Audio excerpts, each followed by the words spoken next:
So, Mr. Akbojeve, I want you to reiterate what you said earlier, because Mr. Raka is the key guest on this program. So I want you to reiterate what you said earlier about the interim government for Nigeria that you are proposing. Yes. No, not me. I'm not the one proposing it, actually. I think I heard Wole Soyinka mentioning it somewhere. Anyway, Oh, okay. yeah, the issue is this. Other African governments, they are not interested, from the look of things, in what is happening in Nigeria, for reasons best known to them. They are not interfering at all.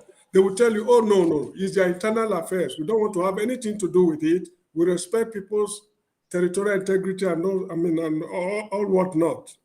But one thing they fail to understand is this.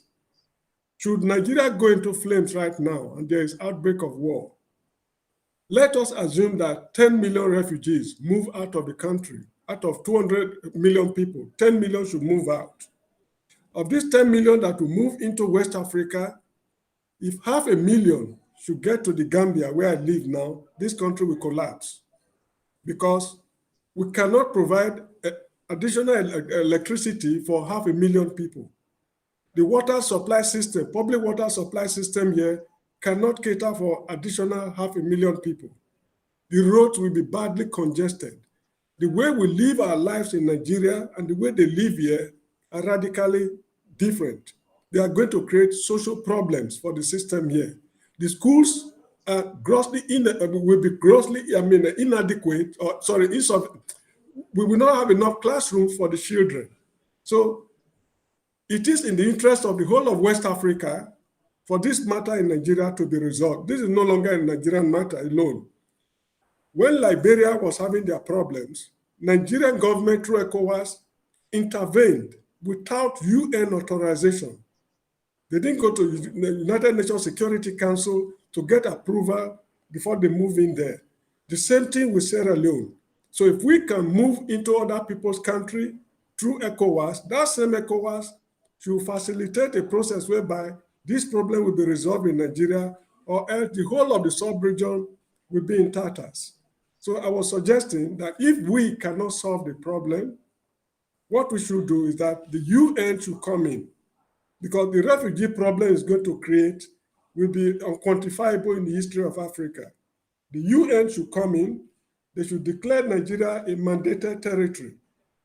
After the declaration, they appoint an administrator from somewhere to sanitize the system, find out what is wrong with these people. After they work out a solution, they organize a proper election, hand over, and wish us well. Because a situation whereby a man like Tinubu to contest election, they are now even talking about certificate racketeering. Buhari came with the same problem of certificate racketeering. This is what we have got. Tinubu is coming now. So for peace to reign, for innocent people to live in peace, I think there's no need for this election. We should just shelve it completely. Let us think of other better things. The election will never be free and fair, no matter how much we pray. In fact, I don't even believe in prayers, because is it not in Psalm 122, verse 6? King David said, pray for the peace of Jerusalem. For 3,000 years, they've been praying for the peace of Jerusalem. How peaceful is Jerusalem of today? That is to show that prayers is not the answer. We just have to work out a formula to solve this problem. That's my opinion. Mr. Raka, you heard that? Yeah. I heard everything. Can you hear me? It's very interesting. Very interesting. Yes. Well, can I speak now? Yeah, go ahead, sir. Okay. Now, this perspective is not strange. I understand that Pastor Chris Okotie once suggested for an interim government where he will lead that interim government so that Nigeria can solve. I also appreciate the fear and the lack of faith to portray the fact that the system will be rigged. Of course, the system will be rigged. Of course, there will be attempt to rig the system. And I also appreciate the fact that you said you do not know Peter Obi. Of course, you will not know Peter Obi because for a very long time, those who claim to own Nigeria and their assistants, those who make themselves available to be used to perpetuate the dominance and supremacy of the Northern Cabal, has for a very long time shaped our mind to think that we are powerless. But in very many programs, I've said that the somewhat untouchableness, if there's a word like that, the somewhat untouchable attitude or position of the North is just a facade. Nobody says that these Northerners cannot be bottled up into their shoes, into their space. We've done it before. It's just that as at the time we did it, we're not open to the fact of this Northernization or Islamic or Fulani supremacy that these people have had in their mind all this while. There was a time the current president of Nigeria dared Nigeria that election in Nigeria should go according to religion. Christians should vote for Christians and Muslims should vote for Christians. Mind you, I am not even sure what type of political analyst you have, because there are some people who are inundated with this plastic Western education in a way that they look at politics from the fact that you dare not bring religion and ethnicity inside the discussion, because when you do that, you may lose the right to describe yourself as an intellectual. Well, I have long lived above that that type of dissolution. There is no way you can discuss Nigerians' political problem and leave out religion and ethnicity. It has, the North have used this pain right from the inception of Nigeria, even before inception of Nigeria. And they further empowered this religion and ethnicity by looking for accomplices or stooges, if I better put it, from the South. And in more recent time, those who have decided Nigeria must be their property have found an accomplice in the Southwest. And each time in previous program, I said, each time they look for accomplices, they go into an arrangement and say that, okay, let's join forces to get Nigeria. When it is your turn, I will support you. Unfortunately, when you support them to get Nigeria, when it is your turn, they'll find a way to ensure that you don't get it. Now, the problem is not the people that have decided that they will make Nigeria their private entity. It is those that make themselves available to be used for the unfortunate interest of the Northern Cabal. Those are the problem. And who are the problem? The Southwest and the Southeast, who compete among themselves to make Nigeria available for the Northern Cabal. There was a time in Nigeria when Buhari was making efforts to become the president of Nigeria. There was not, we shouted, we cried, we said if Buhari comes in, it's going to Islamize Nigeria, it's going to Northernize Nigeria. It is intellectuals from the South who shouted us down, who made us feel as if we are less intellectual, who made us feel we are less intelligent, to shout us down that we cannot play religion, we cannot talk about religion, we cannot talk about ethnicity. Today, what do we have? Ethnicity and religion has formed the basis for the Northern Cabal each time they decide to rule Nigeria. Now we have another. Now you have talked about Tinubu. I've talked about Tinubu for many times on this program. Tinubu symbolizes one of many tools in the South that the North will always use and say, okay, let's come together and grab Nigeria. I'll be the first to take Nigeria. When it is your turn, I will support you. Now, Tinubu has helped the North to get Nigeria. Now, he is waiting for his turn, owing to what they have agreed, which is why you hear Tinubu saying it is his turn, Emilio Con. Unfortunately, the Northern Cabal does not believe in anything like Emilio Con. They don't believe in turn. The only turn that the Cabal knows is their turn. The only turn that the Cabal knows is their turn. So for Tinubu to even envisage that the Northerners will support him now because they've had a turn, they've had an agreement that when it is my turn, it's going to be your turn, only goes to expatiate the foolishness of the Southern stooge to the Northern Cabal. As for Atiku, Atiku is just a member of a vicious cycle who have agreed that Nigeria must remain in the north. And the only argument that that Atiku, even if I interchange the word Fulani with Atiku's name, I think I'm in over. The only argument that Atiku will have is to say that it is turn of the northeast. And everybody in the northeast will identify with the narrative of region, when in actual fact, it is also a Fulani agenda to ensure that power remains with the Fulanis. It will shock the rest of Nigeria the way the Northerners will suddenly swoop in support of Atiku. And it will shock the Yoruba man, because the greatest delusion that the Southwest have is to actually think that they will win any state in the north. They will not. They will not. How long will it take the Southwestern man and the Southeastern man to know that it is time to stop being a stooge for the Northern Cabal and work for the interest of the Southern region? I will tell you, Mr. Akpojebe, that the problem of Nigeria is not the Fulani man. The problem of Nigeria is not the Northern Cabal. The Northern Cabal has become a problem of Nigeria to the extent of how much we have agreed that they should be the problem of Nigeria. If we decide today that the Northern Nigeria or the Fulani should stop being a problem of Nigeria, today it will stop. And how can we ascertain that? We can ascertain that by stop playing ethnic politics in the South.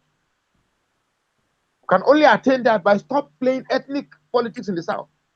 The Igbos should stop seeing the Yorubas as their enemies. The Yorubas should stop seeing the Igbos as their enemies. The Benin man should stop seeing that I cannot trust the Igbo man. Today we are all believing that Peter Obi can fix the country. Is Peter Obi not an Igbo man? It shows that our problem has never been the tribal bickering in the South. It is lack of trust among us.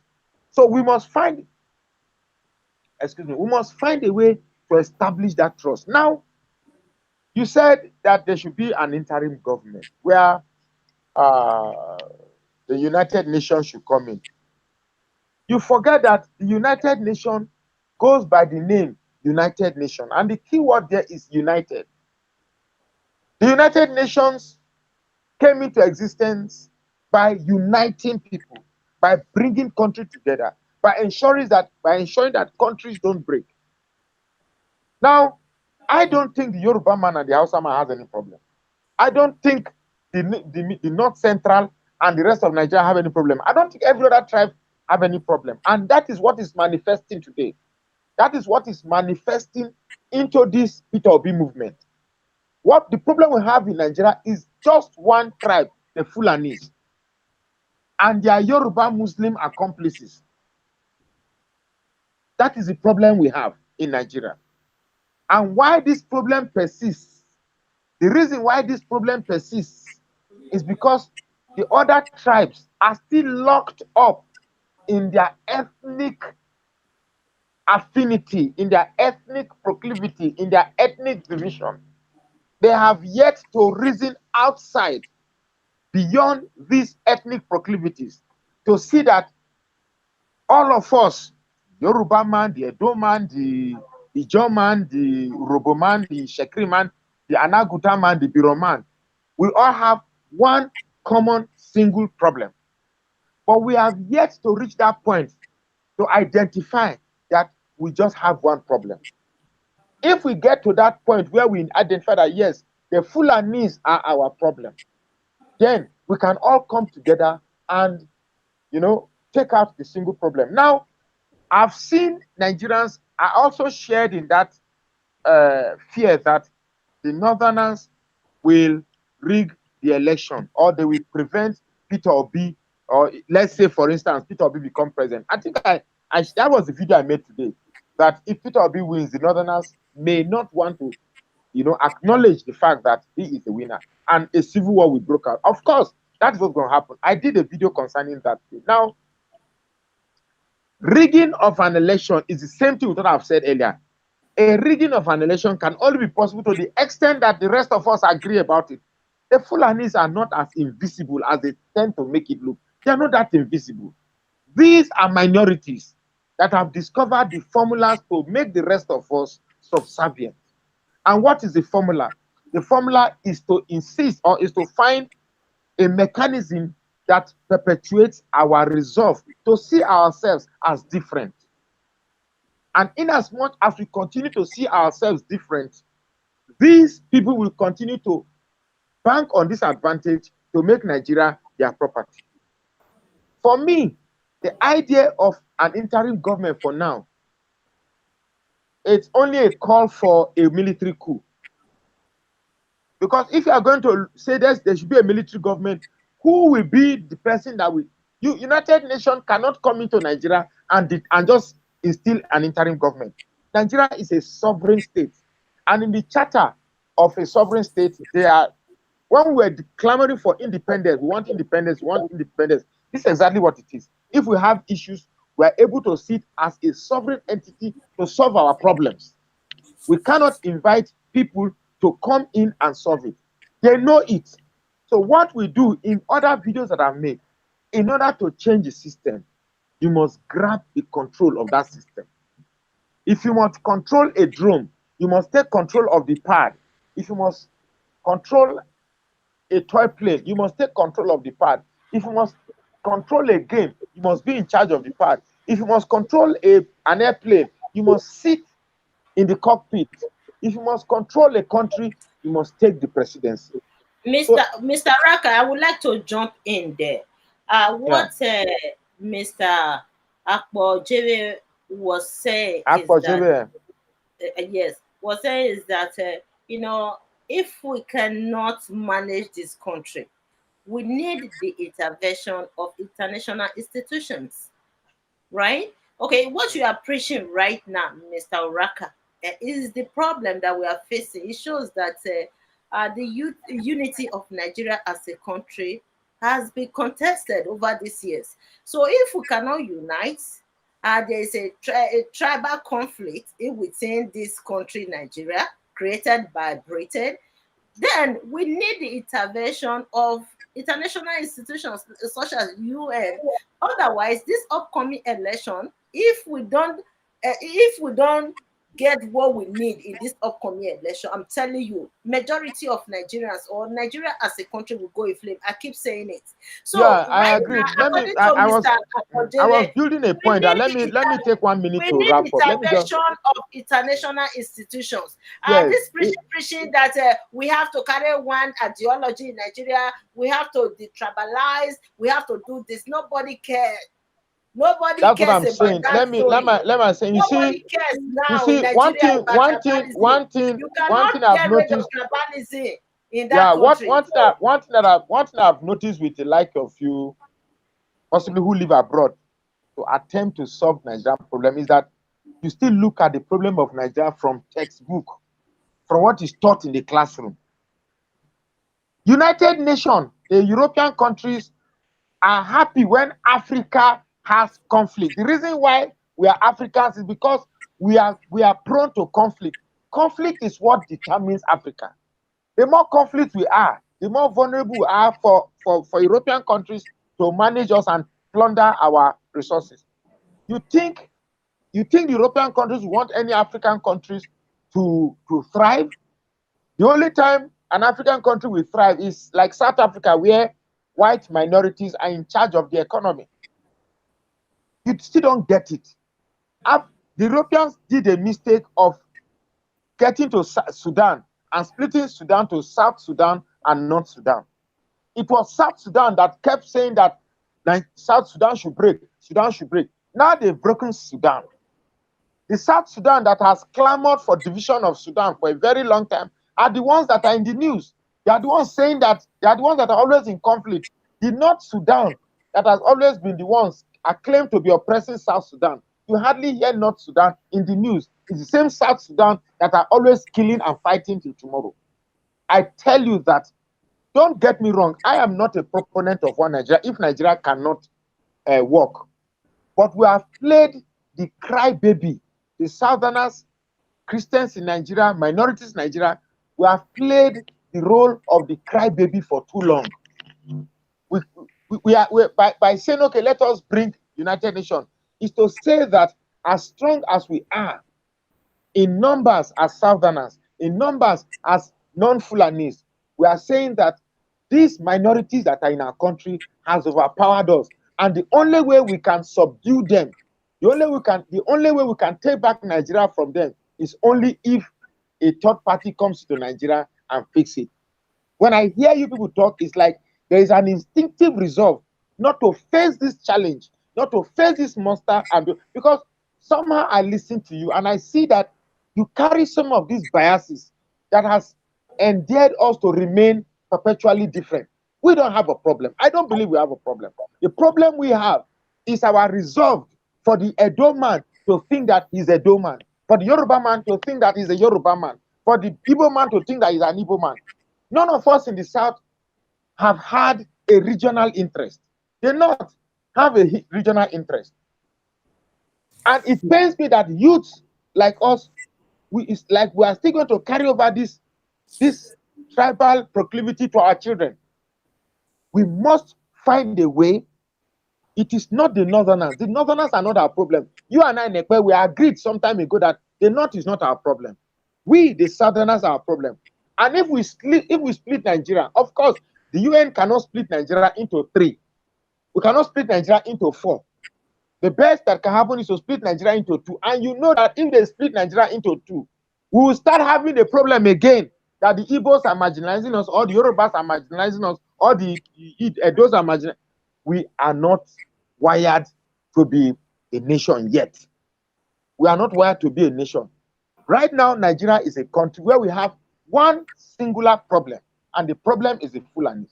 For us to be looking at a third party to come and solve the problem of a sovereign country, of course, it's a solution, but it is a textbook solution. It is a textbook. Go and tell the Delta man who they've given vice president to say we want an interim government. Everybody in Delta is already celebrating vice presidency. To them, because of vice presidency, they are going to vote for Atiku, just as Yorubas voted for Buhari when they gave them Osibanjo. That was less than nothing for these 8 years that we have experienced Buhari. I think the problem is us.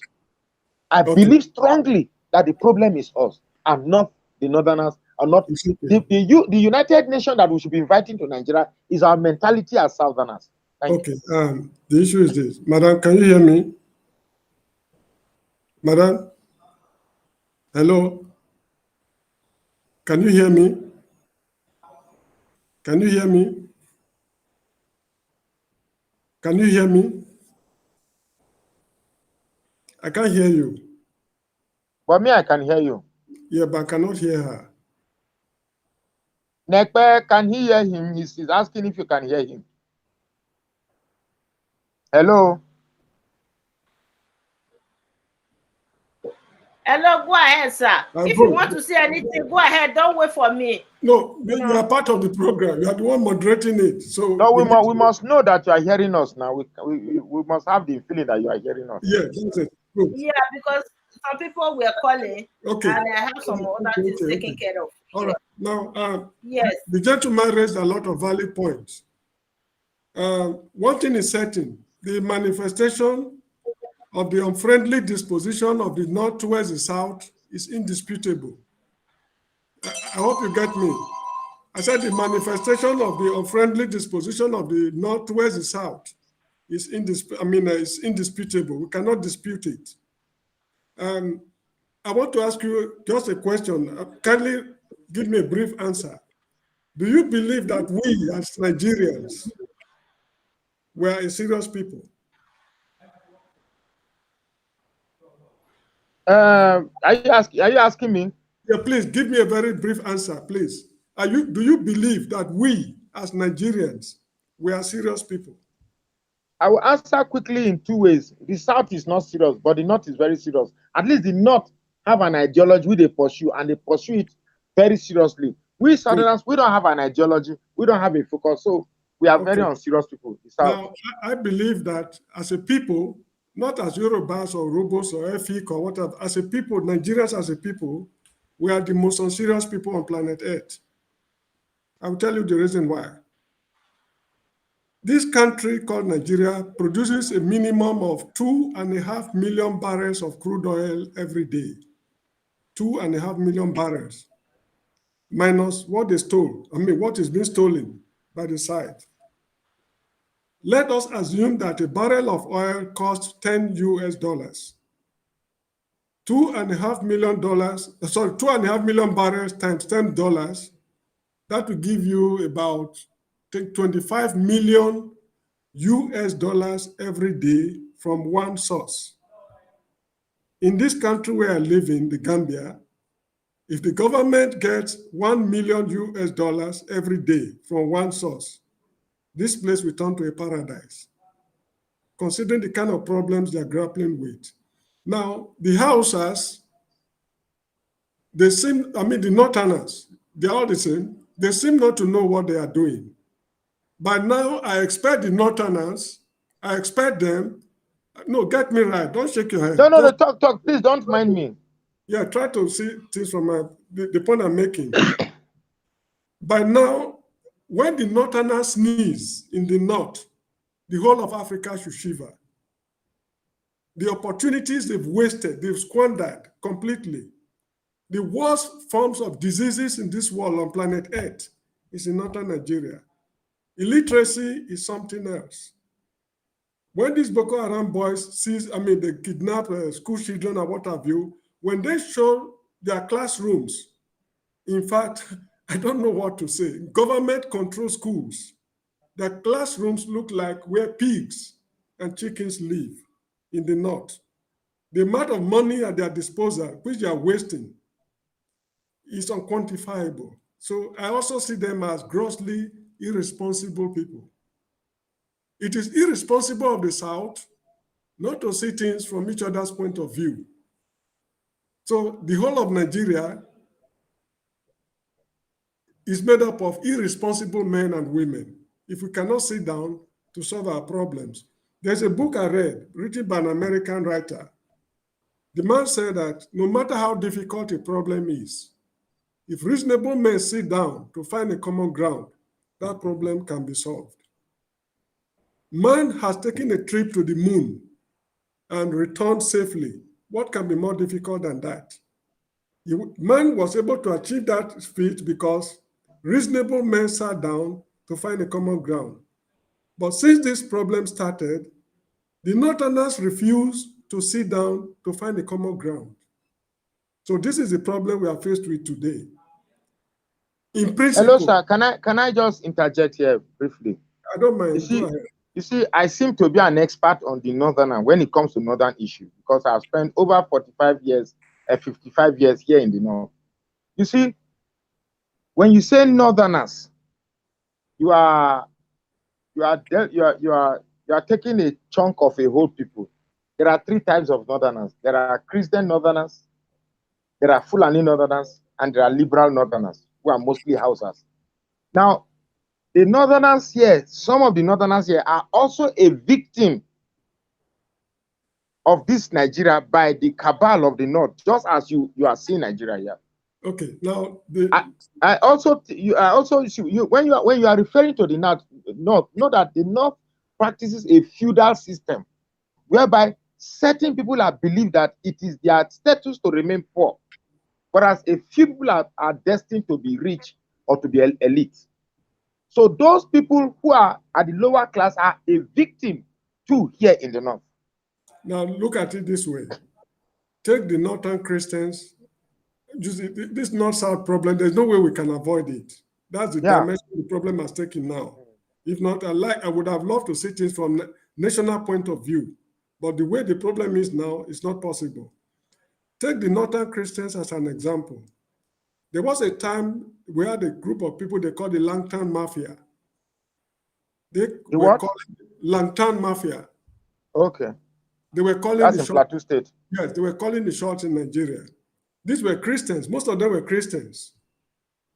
While they were eating and drinking with the Northerners, their Northern Muslim brothers or whatever it is, they found nothing wrong with it. Throughout Yakubu Gowon's government, Murtala Muhammad's government, Babangida's government, they've been parlaying together, dealing with the Southerners in a very ruthless manner. Now, these same people they'll be eating and drinking with are now coming after their land. We want your land now, not a question of eating and drinking now. We want your land.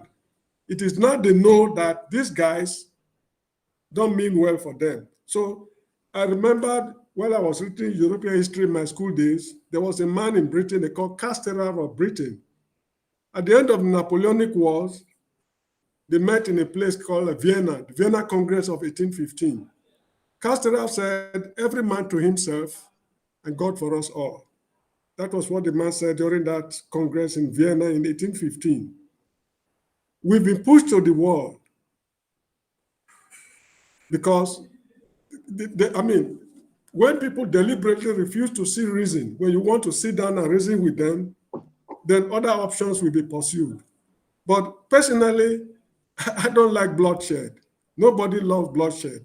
But if we are pushed to that situation, we must shed the blood. Well, okay. On this program, have you watched the Nekpe brought a Fulani man on this program? Have you listened to the Fulani man? Last week or so. No, many times, not just last, many times. Have you listened to him? No, I've not. Now, the issue is this. When we talk of sovereignty, that Nigeria is a sovereign state, nobody should interfere in our internal affairs, I quite agree with you. That's the essence of sovereignty. But it is the essence of government, or the duty of government, to protect lives and properties. In other countries of the world, even here in the Gambia where I live, if a Gambian national is in trouble outside, the government is not as strong as Nigeria or South Africa or Congo, but through indirect means, they go behind the scene to see what they can do to ameliorate the hardship the person is going through. That is the essence of sovereignty. What exactly is Nigeria doing for the people of the country? Hello. No, let me finish. I'll quickly make a point. If you want water in Nigeria, you must drill a borehole. If you want electricity, you must buy a generator. If you want good health, you must go to a private clinic. If you want justice, you employ the services of a good lawyer. I hope you are following me.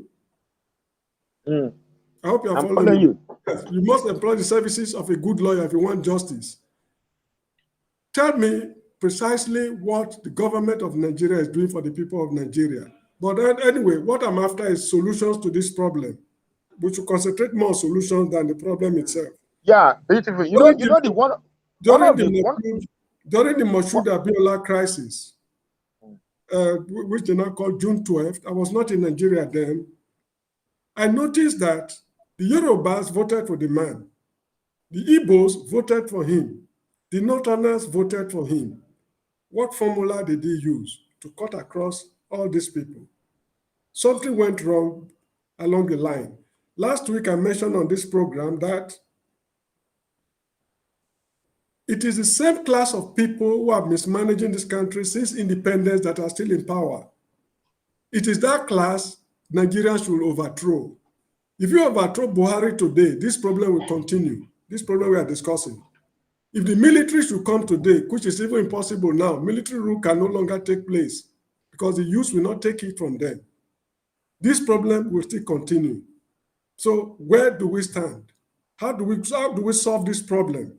This is the issue we're after now. And let me tell you how to solve the problem. No, I want to correct a wrong impression people have.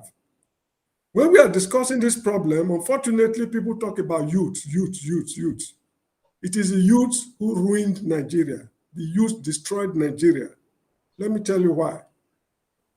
When Obasanjo was 39 years old, he became a military head of state. Yakubu Gowon was 30 something, is it 34, 35? He was head of state. Alfred Dieter of Rivers State, he was the youngest governor in his time. He was just crossing from 24 to 25. All the people who laid the foundation of this Nigeria we are crying over today, they were all youths in those days. What is the guarantee that when the modern youths come, they will not do the same thing? Because look at the way the country is today. Morally, the youths are as bankrupt as the elders. So the fact that a man is not a question of age, it's a question of choice and upbringing that's going to solve this problem. So we should not emphasize on the youth so much. We see the kind of horrendous things they are doing today. I mean the youths in Nigeria. It is not their fault. The Beninese have a saying that you live the life you met. I mean, the world you are born into, that is the world you live in. We brought up a crop of irresponsible youths. Now the problem is we are faced with a problem. How do we go about it? I've suggested the United Nations coming in, declaring the country a mandated territory. Don't disagree with me radically. The issue is this: if Nigeria should break up today, the whole of West Africa will be on fire.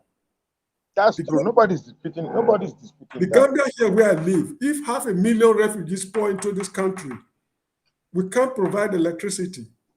We can't provide water for additional 500,000 people. The schools will not be enough. Can I just add something now? Because yes, a lot of points are you see, the problem I have with discussing the issue of Nigeria with a lot of people in your type. Sorry, when I say your type, I don't mean it in not yes, in a derogatory way. I know. Is that you come armed with assessing or analyzing Nigeria with a lot of academic perspectives. And in some of my political analysis, I've said that Western education is not equipped to appraise the unique problems of Nigeria. If you want to understand Nigerians' problem, that book you learn in school, keep it aside. But it's going to be difficult because the only thing that defines your intelligence is that Western education. But this Nigerian, this problem in Nigeria, you can't solve it for Western education because the problem is as raw as it is. The problem is as real as it is. The problem is black and white, and you don't need any quotation of 1920, 1960, 90 that, 90 that. That is why each time you discuss with the Hausa man politics, he just laughs at you because he knows that when you are coming to the table of discussion, you are going to speak grammar. You are covering the light. Please open the light. You are going to speak grammar. You are going to make quotation. You are going to make all these things are nothing. The only thing that drives them is that Nigeria must be ruled by a Muslim. Nigeria, say Malam. You must understand their perspectives. And the only thing, you see, before we say, okay, we are going to make room for third parties to come and solve Nigerian problems, we must first ask, have we been a solution and this solution didn't try? In 2011, when Buhari dared that elections should be based on religion, Goodluck Jonathan came on the basis of the massive support of Christians in Nigeria. And that is why the Christians in the North are suffering for the betrayal that they betrayed the North till today. Because what has deceived the North, that they have more population, is the Christians in the North that vote on the basis of North. For the first time, the Christians in the North discarded that Northern affinity and voted. The problem is simple. A group of people, aka cabal, have grown in confidence that they can rule Nigeria and determine Nigeria how they want. This Islamic, they want to Islamize Nigeria, is just a tool to allure the poor masses in the North who believe that Islam is one thing, that if Islam becomes Nigeria, Nigeria will be good. They don't care about Islam. They don't care about Sharia. It's just a tool to carry the poor masses in the North along. what they really are after is their own personal glory and their families. During the lockdown, when we, the poor masses, were locked indoors, Buhari's son was busy riding his power bike because the road was free, and he had an accident. It was only when he had an accident that we know that while the rest of us were indoors, he was outside flying his bike. See, we must change our mentality from overlooking. We are overlooking at the problem is not as big as it is. The Fulanis are not as invisible as they are. The cabal that have reigned control over this country, they are not as invisible as they are. It is us that have refused to align our perspective, to align our problem, to synchronize it with the problem of the Yorubas, synchronize it with the problem of the Igbos. Let me also, are you not shocked that ever since Peter Obi came out, the Igbos have stopped calling Nigeria a zoo? The Igbos have stopped pursuing elders and beheading people. The Igbos, the Southeast have been relatively peaceful. Doesn't that tell you that there's a solution to everything? Everybody is angry that Nigeria is not fair to them. The Robos are angry and Nigeria is not fair to them. The Igbos are angry. The Yorubas are angry. The Edos are angry. The Middle Belt. In fact, in Nigeria today, nobody should claim hardship of Nigeria more than the Middle Belt. The Middle Belters are the ones. So when you say that the Middle Belt have been dining with the North, the Igbos have dined with the North. The Yorubas have dined with the North. Everybody have dined with the North. So let's not apportion one blame to one people. This is not a time to apportion blame. It has come to a point where the rest of us are now facing a problem together.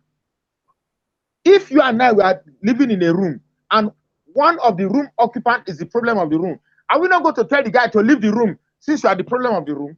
Of the room. If we are living in a university hostel and we are 6 occupants in the room, and one guy keeps constituting the problem of that room, of course, the guy will continue to be a problem of that room if the rest of us fail to see that he is the problem of the room. But when the rest of us are united and we all agree that this is the problem, solution will come that day. The very day we realize that this is our problem, the solution will come that day. It is because in the height of this problem, in the height of this Fulani menace, or the height of this cabal menace in Nigeria, we are still playing ethnicity in the South. We are still playing ethnicity. That is why this problem persists. You see, the issue is this. As I said earlier on, I am more interested in solutions than problems. And I'm giving the solution, but solution is we should unite among ourselves and fight a common enemy. How big is that? Excuse me. I'm not supporting what the North is doing. I made a statement earlier on that the manifestation of the unfriendly disposition of the North towards the South is unquestionable. You get what I mean? Which North? The whole of the entire North, or no, the country divided, excuse me, the country divided into 2. Yeah. As we are talking now, you have the Northerners, you have the Southerners. That's how I was brought up in the country. So I'm speaking like a Nigerian. We always talk of North-South dichotomy. When did you leave Nigeria? When did you leave Nigeria to stay abroad? That's not the issue. That's not the issue. And I don't need to fight the First World War to know the nature and causes of that war. So if I'm in Nigeria or not, that does not mean I don't know what is going on in Nigeria. So anyway, so if Nigeria should split today on the basis of North and South, where and where? Because I want to be in the same picture with you. I'm just trying to go into your mind, so I'll be on the same page. If Nigeria should split on the basis of North and South, where in the part of Nigeria is North? By your own estimation. No, you said when you grew up, Nigeria was shared into North and South. Where is North by your estimation? Let me tell you something. Let's get something very clear. If Nigeria will break up, it can never be North, South, East, West. It's going to be principalities. A lot of nations, splinter states will emerge. So the issue that's what I'm saying. Please, I'm not cross-examining you. I'm not into a debate with you. We cannot debate. No. You cannot be talking and I don't understand where you are coming from. And I'm asking you a question. I'm asking you a question. Hold on. You hold on too now. I'm asking you a question to enable me know where you are coming from. What part of Nigeria are you referring? You said you yourself said just now that Nigeria is divided into North and South. I want to know where is North in your part. Excuse me. In our discussions in the country, we always talk of Christian South and Muslim North. This is the mentality we grow up with. The point I want us to drive at is this. we are faced with a problem. No, What is you the are solution? no. Okay, let's not face it this way No. now. What You is the said now solution? that when you are growing up, no. You Excuse said me. when you are What is growing, no. This program to solve problems. You are just amplifying what I've been trying to preach for years. No. You Excuse just said me. when you are growing up. Are you Yes. taking your words back? Are you taking your No. words back? Excuse me. The issue is You this. just said What that is Nigeria is what divided is the into north and solution? south. What So is the solution? you are no, you cannot just jump. You cannot dodge that question. You must answer that question. You said when you are growing up, you are made to know that Nigeria is divided into north and south. I am just trying to get in your head because that is where our problem is in the south. Where in Nigeria is that north that you are referring to, and where in Nigeria is that south that you are referring to? I need to know that. What we Nigerians call geopolitical zones. Okay, so okay, How many, south is south. Excuse me. How many geopolitical zones are in the north? 6. Good. That's the north I'm talking about. How many are in the south? Okay. How many are in the south? 3. Geopolitical zones. 3. 3. Good. That's what I mean by north-south. Okay. Now, the issue is this. How difficult was that? I just wanted to know where you are coming from. Excuse me. The issue is this. We are faced with a problem. What is the solution to this problem? That is my interest in this matter. Yeah, you provide a solution that United Nations should set up an interim government. The reason is this. In East Timor, they had a problem there, very similar to what we are solving now. It was through a referendum conducted by the UN that the problem was solved. At the end of First World War, Eastern Europe was a total mess. At the Vienna Congress of 1919, new states were created. If we decided that, okay, let us go our separate ways, which the Northerners are not prepared to do, there's no need for us to go through war. But if it becomes inevitable, we just have to do it. Okay, can I ask you on that question again? Go ahead, if you wish. Okay, if, for instance, a referendum is conducted and we all decide to go our separate ways, of course, if you are separating, that means the least you have is 2. How many ways are you talking about here? Nobody can predict it for a number of reasons. Let me tell you the reason why. If there is a break now if there's a breakup of Nigeria, what is the guarantee that the Ife and Modakeke man will live in peace? What is the guarantee that the Urhobos and the Chakiris will live in peace? What is the guarantee that the coastal minorities, Rivers, Akwa Ibom and others, and the Igbos will live in peace? What is the guarantee that the Middle Belt people will live in peace with the true north, with the far north? I hope you get me. So actually, breaking up the country is not the solution. But if the Northerners, you know who I refer to as the Northerners now, if the Northerners insist that their unfriendly disposition to the South cannot be changed, so be it, the country will have to pack up. That's what I'm saying. The country will pack up. By how many ways should we pack up? Countries have been packing up. Ethiopia, for example. I know. You see, you're thinking that you're under a tribunal. You're not under a tribunal. We are believe me, questions I'm asking, I'm just asking because if the country, okay, can I talk? Can I talk? Well, talk. You see, I think Mr. Akpojere is looking at holistically. Yes. So Mr. Oraka is looking at the tribalism, the ethnic division going on in the country, of which Mr. Akpojere is looking at Nigeria as a country. What are the solutions? No. You got it wrong. That's not true. Me and Akpojere are on the same page. You're on the same page. Like he's using a different road to the same place. I'm using a different road. He's saying the same problem that I've been saying for years, but using Makurdi through Benue. Me, I'm using through Abuja, Okene. It's the same thing. See, Nigeria, if we split, you see, it's like if you pour kerosene inside water and you say, okay, let us share the water into 2. The kerosene has mixed with the water. So the bucket of water you are taking away, we still have a taste of that kerosene. Nigeria has a strong tribal and religious problem. If we split just Edo State alone, Edo State will carry on with the same agitation that we are having in Nigeria. If we split Southwest alone, they will split. The one group will start complaining that another group is marginalizing them. It's a vicious cycle that is there. So what is the solution? I tell you right now, see, the problem of Nigeria is leadership. And I'll give you an example. It's not too far long. There was a you guys are distracting me now. Haba. There was a time in Nigeria when Buhari went on a medical sabbatical. And Osibanjo took the reins of government for 3 months, just 3 months. And in 3 months, immediately people started seeing changes. Immediately. And what was it Obasanjo did? Obasanjo went and had a town hall meeting with youths. Went to the Igbo speaking, and sorry, Osibanjo, when Buhari left the reins of government for Osibanjo, in 3 months, Osibanjo was able to, and people saw it.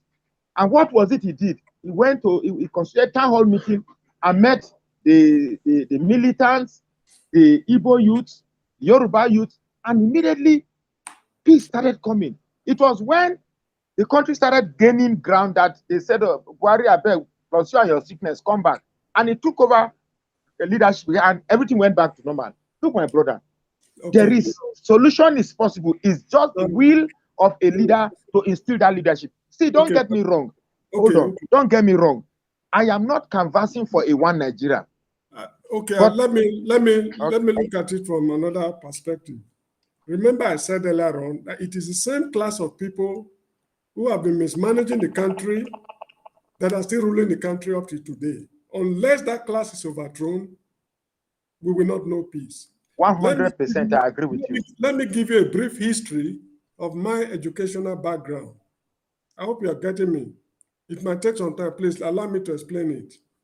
During my youthful days in Benin City, in the 60s, early 60s, there was a political leader they called Chief Awolowo. This man said, if you vote for me, I will give you free education. People said it's a lie. It's not possible. Where will you get the money? This, that. Now, Midwest voted for him, and the West voted for him. He brought free education. I went to school, primary school, free. My parents only bought me uniforms. During the military era in Benin City, where I grew up, as day students, we were not paying fees. I hope you are getting me. We were not paying fees. If you are a border, you pay fees. So I was a day student. My secondary education was free in Benin City. Good. Now, I went to government college, Ughelli. I went to government college, Ughelli too. Oh, good. Now, I was in Saple House. I was in Fokedo's house. Very good. So when I was there, we paid school fees for the first term. Dimas Akpore was our principal before he went into politics. When we paid the fees, luckily, UPN won the election. Bruce Ali declared HSC students as tertiary education students. They paid us bursary. The bursary we were paid was almost 10 times more than the school fees we paid. So I got free education. I went to University of Lagos. First year, tuition was free at the University of Lagos, federal universities. First year, I had no accommodation because, it's a problem at Unilag. So I was a squatter. Second year, I was entitled to, but I could not get. I was also a squatter. Then third year, I was given a room. The boys who squatted with me, they volunteered, went behind me to pay for the room as a mark of gratitude. So my university education was free. When I went to a master's program at the same Unilag, they gave me a room for 100 naira for the whole academic year. That is the only money my parents paid for my education in the Federal Republic of Nigeria, 100 naira. Go and find out. I hope you are getting me. Now, the issue is this. People in Nigeria, they are feeling shortchanged. Even in Nigeria, when you run into problems, there's nobody to cry to. You just feel, of what use is it to be a Nigerian? So this is the cause of this problem. as I said earlier on, it is the same class of people who are mismanaging the country who are still mismanaging it up to today. Not until that class is overthrown, we will not know peace. So are you saying that the process that is ongoing to take out these people will not see the light You of can day? take them out through this process. They are the people controlling this electionary something coming up. So how do we take it from them if we agree that it is to take out these people? Because of course, if you are in control of the system, you can control the system. You cannot control the system when you are not in control of it. You see, this is why I'm suggesting an extraordinary measure. Because when a problem is very chronic, you need a chronic answer. This issue of sovereignty, that people should not interfere with our territorial integrity. I mean, take South Africa, for example. While they were fighting apartheid was a life-threatening problem. They allowed people, other African states, to interfere into what they were doing. Zambia, Nigeria, Ghana, that was Kwame Nkrumah's time, Kenekanda of Zambia, Samora Machel, they were all deeply involved in South Africa internal affairs, although on the side of the blacks. So this idea of saying is sovereignty, nobody should temper. If we are talking of sovereignty, why did you intervene in Liberia?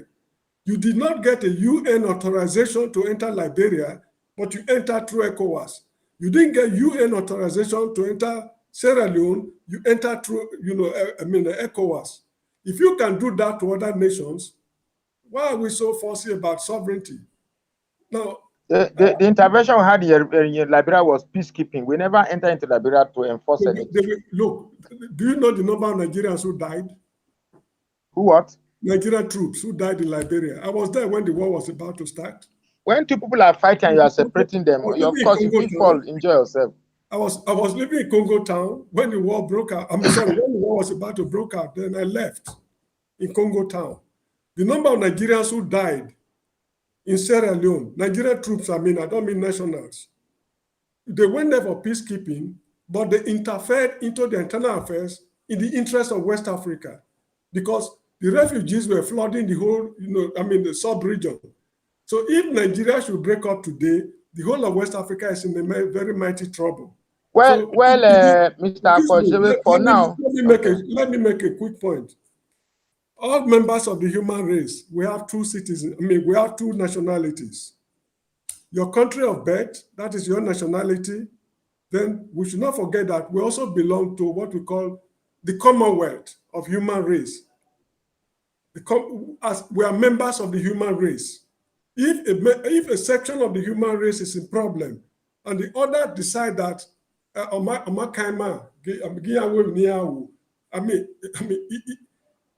take it or leave it, directly or look at what is happening in Ukraine today.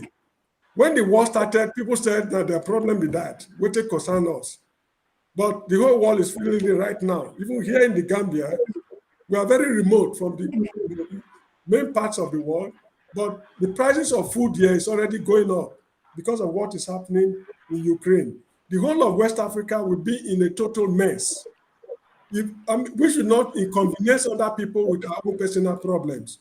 So the United Nations should step into what is happening. Can we get callers now? I think we have exhausted our points here, because the truth is, I actually don't like discussing Nigerian problem from a textbook perspective. I have done that. Excuse me. Don't look at it as a textbook perspective. The issue is this. Textbook approach. That's not textbook approach. What I mean is this. Two children born on the same day from the same womb cannot see things from the same perspective. One could become a violent soldier, while the other one will become a priest. I hope you get what I mean. You see, give me less than a minute. Sir, you are used to Nigerian situation, because that is. Not say we robot people like to talk well, so just endure. Good. Now you are used to the Nigerian situation because that is where you live. I've left the country for some time. I also see things from other perspectives. I respect your point of view, because the English people say, those who wear the shoes knows where it pinches. You are feeling it more than I do over here. But virtually all my income in this country go to Nigeria all the time. So I'm also feeling it, to solve problems over there. I'm also feeling it. But the issue is, what I'm interested in is, how do we solve this problem? I've suggested something, UN intervention, because we are members of the United Nations. We pay our dues. So when we have problems, we are entitled to solutions from the United Nations. Sir, when you say if we don't reform the ruling class now, Nigeria will not see whatever, But are you referring to the North being the problem No, of no, no, Nigeria? no, no, no, no. I'm sorry. Thank you for raising that point, madam. Not just the North. You see, people are saying Nigeria should break up. If that's the last solution, left the country then. The Igbos, they did what they could to arrest these boys, put them on trial, executed them. See the horrendous atrocities they are committing in the North. Nobody has been arrested. To the extent that even the United Nations office in Abuja was bombed to ashes. Nobody has been arrested. How responsible are the Northerners? You see the point I'm making? So they carry more of the blame. They carry more of the blame than the South. I mean, look, the little development we have in Nigeria today, in the South, they are through private initiatives. Through private initiatives. Not, I mean, so, frankly speaking, I'm fed up with the country. But we should not create a problem in an attempt to solve another problem. I mean, to solve our problem. This is why I'm a little bit careful when we are talking of separation or what. If war breaks out today, it's not the story we are talking now that in fact, the Benin, if you don't wear Kwemose, it is for they know the reasons why they say Kwemose. So we should be very careful in handling this matter. The Northerners have been grossly irresponsible in managing the affairs of the country. Not let Sunny hear you. Sunny hear you now go fight you. That is what I wanted to say. There is one Fulani man that used to join us on this program. He believes that the North is doing well. That unlike the time of President Jonathan, that this current administration has changed so many things, and he even rated Buhari more than 90% the last time on this program, saying that he has done so well, more than any president of Nigeria so far. So people were outraged. People were watching, were outraged about such comments. Even though security is ravaging the lives of people in the northern region, this man is coming to this program saying that everything is okay, that we don't hear about bombing, killing people anymore in the north, that Buhari's regime has profound solution to all those problems, and that people are doing well. So I was even questioning him about the rate of poverty prevailing in the north. He said depend on what we define as poverty. So I said, okay, now what about those beggars? He said in the north they have their own form of education, and they have their own way of defining poverty. So for them, a beggar in the streets is not considered as a poor person. So the mindset of the northerners, I'm not sure if all northerners are thinking or are behaving like Mr. Sani. I was so surprised. I never knew. Yeah, everybody's thinking like that. Yes. Please, just give me a few minutes. Yes. When I was living in Jerusalem, in Palestinian controlled territory, where you have Bethlehem and other, the Muslims are there. Despite the horrible problems they are facing, there are no beggars in the Palestinian controlled territories. I was in Egypt. If you go to the streets of Cairo, you don't find them over there. So, these guys, they don't know what they are talking about. You get what I mean? At times, maybe I'm deceiving myself, I don't know. I don't want to see these things from religious point of view. The Egyptians are Muslims. The Palestinians are Muslims. The Gambia where I live here, if I tell you what is happening here, you will not believe. On Christmas Day in the Republic of the Gambia, Muslim children and Christian children, they go about from house to house You know, I mean, in Nigeria, we say, come and do Christmas for me as little kids. Now, the Ramadan, what's called celebration, is coming up very soon. On that day of Ramadan, when they are slaughtering the ram, you will not know the Muslims from the Christians in this very country I'm living in called the Gambia. So what kind of Muslims do we have in Nigeria? So this problem is not a question of religion. This question is just the attitude of the people we are dealing with. It's a question of coincidence that it has something to do with religion. I mean, religion is mixed up with religion. The way we see things in the South, unfortunately, is not the way they see things in the North. Can I add something here, please? You know, I've been relatively silent for a long time now. Okay. You see, when I see you guys attempting to, even when you are trying to describe what is happening in the North now, I can see you are somehow mumbling. It is the same problem I'm facing. I wish I didn't grow up in the North. Maybe I'll be basking in this ignorance of what is happening here. See, these beggars on the street, to every Northerner here, it's an asset. It's an asset for them. When Jonathan came and attempted to build schools for them, the North was outraged that you are trying to spoil a system. You still, when you are referring to the North, always think about feudalism. And these people that are beggars, they are proud to be beggars, to keep the elite where they become, and the elite where they belong. And the elite are proud to keep the beggars where they belong. So there are two separate people who are proud of where they belong, and there's nothing you can do about it. It is you now in another realm that are seeing that there's no light here now. This is the Nigeria we are living. That is seeing it differently. You understand me? The North, here we have the North Central. They are very, very different from the core North. Very, very different. In Plateau State, where I am, it's more or less like the South. So is Taraba, so is Benue. You get me? So when we keep saying North, let's leave the past, whether the North dined with the distant. Let's face a problem that's with us here now. And the problem that's with us is one group of people who want to take Nigeria for the ride. And like you rightly said, the cabal does not include the North alone. Tinubu is part of the cabal who believe that it is his turn as a member of the cabal.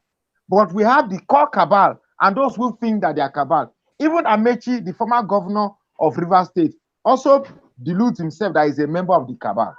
So what we need to do right now is to give Nigeria another shot at solving their problem.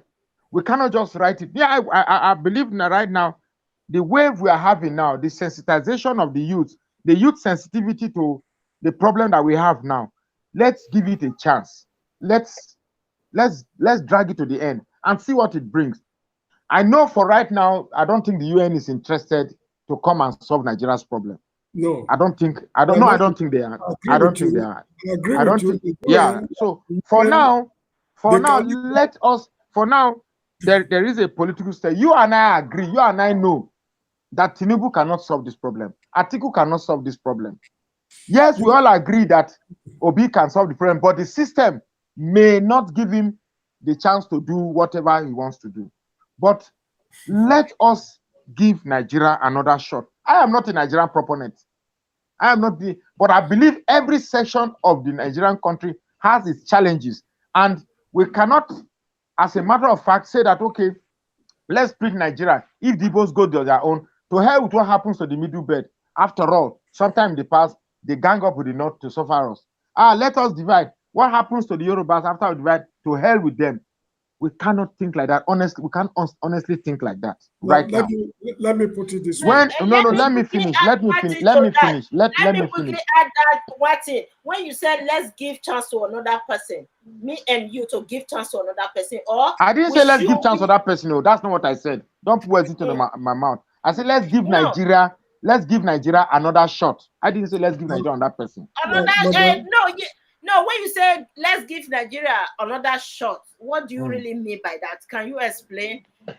Let the current political scenario play out. then and then we can agree that yes, Nigeria has no solution. Yeah, let me tell you something. Okay, so let's see what, let's wait for the outcome of this upcoming election, right? Yes, that's what. Yes, okay. yes, that's what I'm All right. saying. Let me make one point. I must let you know, I don't know if you are aware that I lecture at a university. One of the problems we have in Nigeria is the educated people. It's one of the problems we have in Nigeria. Agree. The educated people.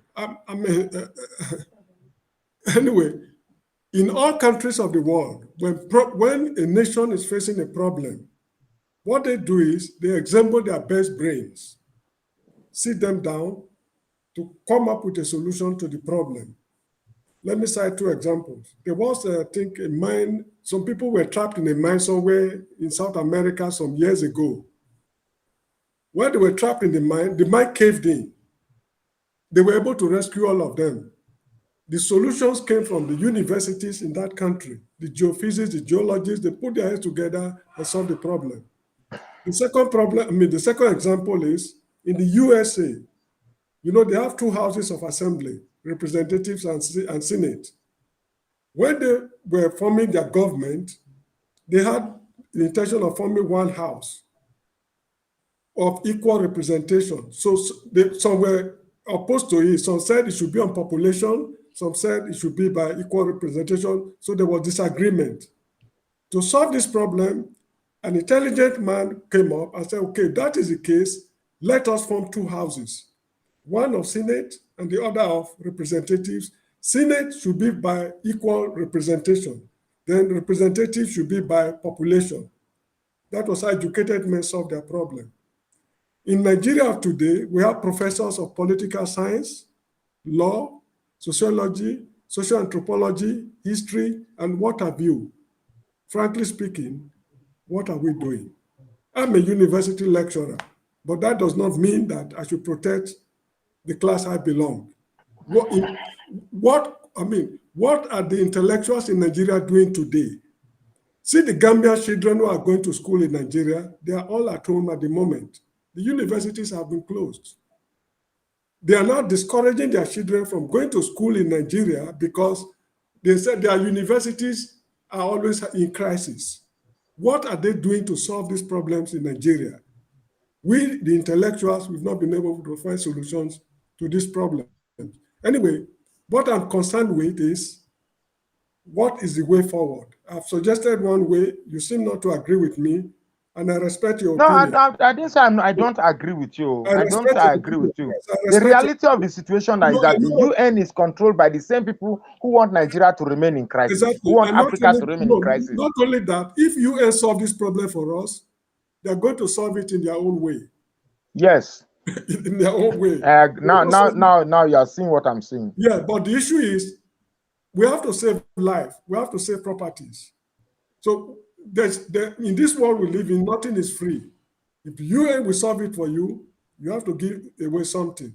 So these are issues, these are things we have to bear for not being able to manage our affairs the way we should manage it.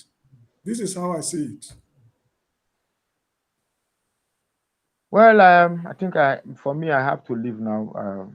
Okay, please. My biggest, hold on. My biggest problem with the educated class in this thing, you see, most of our educated class in Africa are mostly Western educated. And the Western education draws reason from inferences that you study variables and make conclusion based on the variables that you observe. That is the type of academic that we learn. Now, and it is rational, it is logical. But the problems of Nigeria completely, goes against logic. And that is because the northern part, the core northern part of Nigeria don't believe in Western education. So deliberately, anything that follows the principle of Western education is considered here as a taboo, which is what gives rise to Boko Haram. No. Excuse me, they are not sincere. You don't believe in Western is good. They are not sincere. Okay. They tell you that. I thought you said I'm not sincere. No, they are not sincere because if you don't believe in Western education, why do you use mobile phones? Oh, you see? Why do you use the AK-47 you use? Who made it? So the elite, the you elite see, in the north here are pumping this ideology to the lower class to ensure that no, you don't see, go to school. this boils down. School is God, make I still talk now. My God, This say you boils get down me. to the way the country is The governed. the elite here ensures that the proletariat here don't go to school. If you go to school, you start behaving like the West. And they've already told them that Westerners are not going to make heaven. Westerners are crime. So Let me tell you. there's a system that ensures that they remain uneducated. And the system makes you to be proud, not to be educated. That's why Let me Sani is telling you that. That was why Sani is telling, oh tell you God, wait something. Let me now. cite an example. In Afghanistan recently, the Americans pulled out. When the Americans pulled out, the Afghans were running away. Why they were running away? Why did they not go to Saudi Arabia? Why did they not go to Iran, Bahrain, Qatar, Abu Dhabi? Instead, they are going to Germany, USA, Britain, France. You get what I mean? And you're telling me Western education is not good? That is the mindset. I think You see, leaders, they the have all the northern leaders knowledge. are not encouraging education in the north. It's No, you crystal see, clear to this all is a of us. matter of national policy now. You see, the way the education, of course, it's a federal problem anyway. The kind of education we give our children matters a lot. I'm a geographer by training. I read the books, I saw the calculus and differential equations and everything. I got my degree. In Africa today, who is really interested in my differential equations and whatever it is? But if I go to Europe today, Can you fix your camera properly? Okay. Is it there? yes, I Yes. can. Go ahead. Yeah. Go ahead. Go ahead. First of all, let me thank my debate panel, Reka. Sorry, I could not get your name, sir. What's your name again, sir? You mean me? Mr. Yes. Mr. Akpojebe. Mr. Akpoje, incidentally from Midwestern region. You guys have spoken eloquently. And I want our sister, Dr. Nekme, to continue with this program. This is the only program that I see that is speculating. People are listening all over the world. I think we can get a solution from here. Less people not just underrate it. People are listening, people are watching it. And you guys are saying the real truth, nothing but the truth. And that is what I just want to say. But I have little to say about it. You mentioned something using Benin name when you say it's about Obakama. It's something you say it's about orientation of our people. That's what it means. We What need is to that? reorientate our mindset, the way we do things before. Let's take Benin, those states where we come from. We know how we do our things. How do we do things?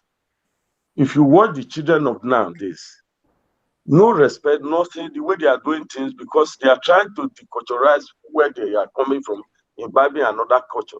That affected us most.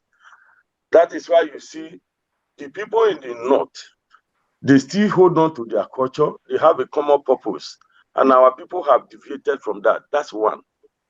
So we must come back, call our children back and say, this is where we are going, this is where we are coming from. We are not saying remove where you are going using internet or all those kind of things. We must put that aside. Secondly, the whole Nigeria have their unique witness. What are the unique witness? Let me count it one after the other. With the West, sorry to say this, because if you do not know your witness, you will not know how to solve it. The West is about, they will tie you at the back of their back. They will take you to the high sea. They will remove the rope. You drop inside the ocean. They will turn back home. Before Midwestern states, they appear to be aggressive. When you give them assignment to do, they will do it thoroughly. Whether the assignment is good or bad, when they love you, they will do it, whether dirty or nice. They will do it to the latter, exceptionally. That affected us. That's why you see occasionally they appear to be angry when they are doing things. The Igbo people, when you ask them question or when you are into something with them, what they will use to bargain with you, they will ask you, do you have money there? If you have money, take my sister and go. That's all. They don't care about it. Whereas the Northerners are noted for two things. One, killing. When they are angry, they use dagger to dagger you and take things that is at the table. They want to be a senior, but nothing in their head. Their brain is as like desert, plain desert, nothing inside it. And they want to be a senior. So if we're able to remove these things away, we orientate ourselves to say, look, let's choose the right way. Then things will go down a little bit. Having said that, let's look at it from why is it that Nigerians, when you see the problem that is here, is predominantly from the north. Let's not shy from it. Let's divide the north into two folds. The first fold, the people who are predominantly the Hausas, they are the owners of this, the northern region. They are not aggressive. These tomatoes, these peppers we are mentioning about, all these things that they are producing in the north, they are from their hand. They are the people who are suffering it. And some few Christians who are there. They are the ones who are farming. They are energetic. Remember those days when you are going to the north, you do not need anything. We sleep on the road. We'll just be there. And then they were predominantly these houses. These houses, they don't bite you. They don't do anything. They face their job. They come to our place, they will do the same. We go to their place, they do the same. Since we have, ever since we permit me to use this language, the hand of Esau in it, which you people have said before, that's where we have problem. Check the hand of the Esau today. When you look at our refinery, what is happening in our refinery? Before, when I was in the oil company, I thought our refinery, that the owner of our refinery, the name is Babangida. I never know that the Babangida in question is an ordinary name that is being given to people. That was what I thought. But today, when you see refinery, they are blanketed with one section of people. Majority of them are Fulanis. It shouldn't be so. Not until we come down. Hello. Yes, sir. We know, we understand the problems facing the but country. what I'm trying to say, Now, and I'm going to provide a solutions? solution. The solution to this is about forgiveness. What is the forgiveness? We must start from in-house. In-house, when I say forgiveness from in-house, let's look at those states where we all hail from, and Niger Delta. First, the disunity among all of us, including the Midwest, Western state. Let's first of all remove it. We will say, okay, let's take our governor and let's take governor of what you call Wike or whatever, or any Igbo person that are not agreeing. Let's talk to them. We have other statesmen who are there. Why can't they go and liaise with these people? Is there anything too difficult to solve?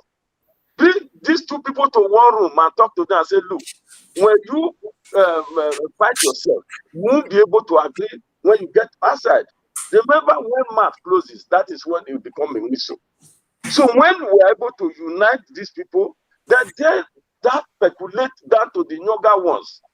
Then you now begin to see how the younger ones will not see the elderly ones.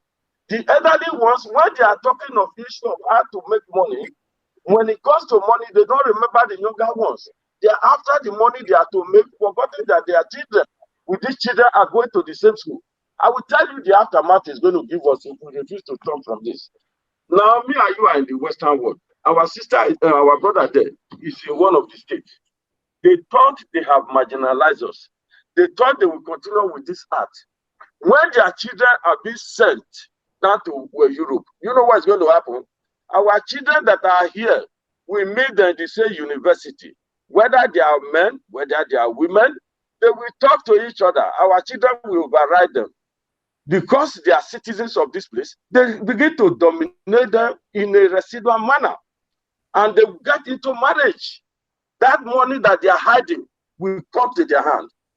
That is the effect. They do not know that. But it will take a long time. And we have told them to desist from this so that we can live collectively. They are not listening to us. And they are stealing money, taking to Western world. We are urging them, stop this. And we are telling our children, when you hobnob with them, tell them that the money they are bringing to this place is not being done. We are trying to use our children and even those who are coming in now to say, tell your father when you get back home that this is not the way it's being done. When I attended school in this place, it's only one classroom. It's only one room you will sleep. It's only one car that you will use. You do not use 10 cars to go to classroom. And these are the things we continue to reorientate them. Let them take this orientation to their family. You have something happen the other day. I'm using it as a case study. If such person have been able to, maybe he has been there since 1999, and the man is a very nice man. If he had been able to say, look, this thing I've been here for over the years, and I know I cannot do it alone, and I then give space to other of my peers at home, or the younger one to come at the center of politics, then let them take the matter. Perhaps other things could have gone in another way, in a positive manner. No, he said no. When they say no, you see how God reacts. And I share, I'm not happy when I saw the situation these innocent people are in with their children today. Let all our people, politicians, learn from this. Why? Tomorrow you may be sick. Now we do not have hospital back home. Now you are still flying, you are still going to National Assembly. You are still a president. You will be sick, you think you are coming here. Whom are you going to meet? You are going to meet somebody like Nekwe, who is anchoring this program. You are going to meet somebody from Benue. You are going to meet somebody from Yoruba. They will be the cleaner. They will be the doctor. They will be everything to you. Then, not until we know this, they won't be able to change. But it's high time now for we now begin to say, we take this message back to them at home. This is what you mean. Do you know the money they are stealing? Do you know the people who are directing it? You people don't know. Our people who are in Nigerians, who are cab drivers, are the ones directing this money to Zurich to everywhere. They do not know you, but these guys who are telling you that they are coming to see white man, they can't see white man who are the middle agent. They are the cab driver. These cab driver are predominantly black people, predominantly Nigerians. So why are you taking this money then? Since this money, and now we have seen a situation whereby some people are taking money too. They are taking it to Europe. They want to come and hide, or they are taking it to Saudi Arabia. They are going there to go and hide now. Saudi Arabia and Dubai to hide this money. Our people are going there to wait. You wait now. They are going there to wait. When they get there, who are the people they are going to meet? It's our people who will facilitate this thing into these banks. So is it not high time we begin to carry this crusade to tell them, don't take this money away, because you can only afford to sleep for one room. If you sleep 2 rooms before they break, you are a madman. That's my suggestion. Is reorientation, using their children, using their wife, using their family to talk to them. That's what I have. Thank you, sir. So like what we were discussing about earlier, that is solution to the problem. We all know the problems of Nigeria. Profoundly solution to it is the problem. So right now, with this upcoming election, what do you think would be the outcome? Me? Yeah. Is it me? You are talking? Mr. Dominic. Okay. Yeah. The outcome of this, please permit me to use to answer it in twofold. One, first, before we talk of the outcome, we should be able to know how the election is going to be, how the processes of doing the election. What I will beg this government to say, look, if they want to have a very good name, irrespective of what they may have done that is not right, let them allow a transparent election, especially when our current head of state say he doesn't want to have anything to do with it. He have only one thing. One thing is that anybody who want to rock the boat to say he want to cheat on this election, you must bring that person to book. In doing that, how is he going to do it? Allow a level playing field. Allow people to register, the young ones to register. Allow them to register so that we not see the person who actually that we are mad. The person that we are mad will be the real person. It doesn't matter who the person is. Allow a level playing field.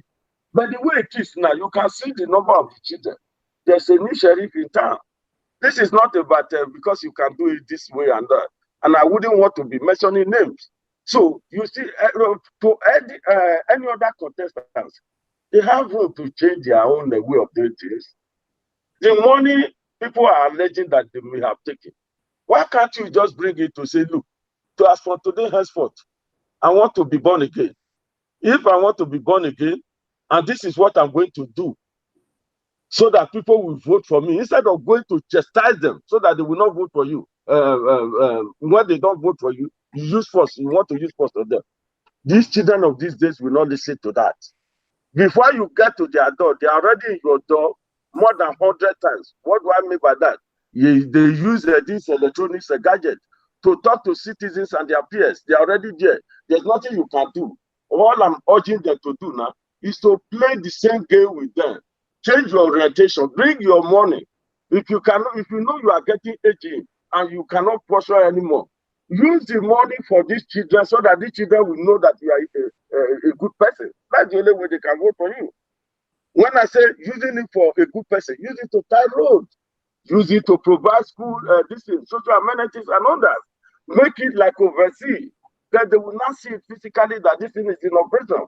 You have just 4 months or 5 months to demonstrate that, and they will come to you. Change Lagos, change Abuja, change Benin, change Port Harcourt, change big cities, or go to rural areas, make big farms. These are the things you can do. They will work for you. Don't go and share the money. When you share the money, if these boys will go to nightclub, they will blow the money. They will still mark you absent that day. That's what they're going to do. Thank you, sir. Before we end the program, because it's more than 2 hours now, okay. I think I will bring a Professor Akpojeve back to the program definitely this week. Thank you, madam. But please, madam, I'm not yet a professor. I'm not yet a professor. I thought you said you are a professor at a university. No, I'm a lecturer. I lecture. Professor. He said he's a lecturer. Okay, you are just a lecturer, not a professor. Exactly. You know, a professor in the university is the highest rank. It's like president. I'm not yet a professor. But I thought you said you are a professor at a university. No, may your prayers be answered. Okay. I'm still working towards it. What school are you lecturing now? High school, primary school, secondary school? University of the Gambia. No, so I know where the confusion is. You know, in North America, if you are lecturing in a university, they call you professor. But in the British system, professor is a rank. It's the highest rank in the British system. Not until you get to that highest rank, that is, if you are tenured, you become a professor. That is the difference. So I lecture at the University of the Gambia, but I'm not a professor. I'm still I'm still lecturing. Lecturing, okay. Okay. Anyway, the issue is this. But here in Canada, we call it tutorial, tutor. You tutor in the university. No. It's higher than that. Yes. Okay. In the British system, it's right. No. Anyway, that's not what we're here for. Thank you very much. May your prayers be answered. The issue is this. Buhari or the government cannot bring anybody to book to correct the problems we are envisaging in the next election. Bandits went to a Catholic church in Owo, opened fire on innocent people, and they died. Buhari's government could not call them to order. School children in the north have been carted away. They demand millions. The government will pay millions to those people. They could not call them to order. Is it election that will perpetuate themselves in office that they're going to call people to order? It's not possible. This coming election, nothing good will come out of it. Take it or leave it. It's an exercise in futility. It's dead on arrival. It's just like somebody going on operation. The doctor will tell you, oh, the operation was very, very successful. But however, the patient died. That's the situation we are getting into. So for the next election, it's a total write-off. Now, the problem we are facing is this, and one of the problems we are facing is this. They said they are negotiating who to be vice president, who to be this, who to be that. What are they negotiating? They are negotiating crude oil allocations, ambassadorial appointment, board chairmanship, who's to be the governor of central bank, what will the exchange rate be? How do I transfer my money? These are the things they are negotiating behind the scene. So when the election is over and they start the operation, you will not even understand what is going on. To buttress my point, let me make another point. Why is it that Tinubu do not insult Abubakar Atiku? Why is it that Atiku is not insulting Peter Obi? Why is it Peter Obi is not insulting? You know what I mean? These key people are talking, they never insult each other. The reason is simple. They know where they meet. When it comes to sharing appointment, ambassadorial appointment and those kind of things, they know after they finish doing it, they come and hit your head on mine, we'll be fighting, and they look at us as fools. Kore Madu has problems in the UK. It's so surprising that at Oxbridge Magistrate Court, his son went there to see him. What is his son doing in the UK? Because their children are all there. They are not. The election is coming now. All their children are out of the country. After the election, they come back again. So we just have to open our eyes to see what is going on. I'm interested in solutions to this problem. How do we solve this problem? Breaking the country up, frankly speaking, is not the solution. But if that is the only way out, unfortunately, we just have to go for it. Because the situation we are getting into now is like what the French people went through in 1789, French Revolution. Before that revolution, life was so bad in France. So bad to the extent that when the people met the wife of the king, what's her name? I've forgotten her name. They told the woman, so please, we are hungry. We cannot buy bread anymore. The woman said, well, if you cannot buy bread, why not try cake? Because cake and bread are almost the same thing. Unknown to her that cake is more expensive than bread because she's not in tune with the prices on the market. That is the situation we've got to now. A situation whereby the wife of the head of state of the country will boldly tell you, I'm going to Dubai.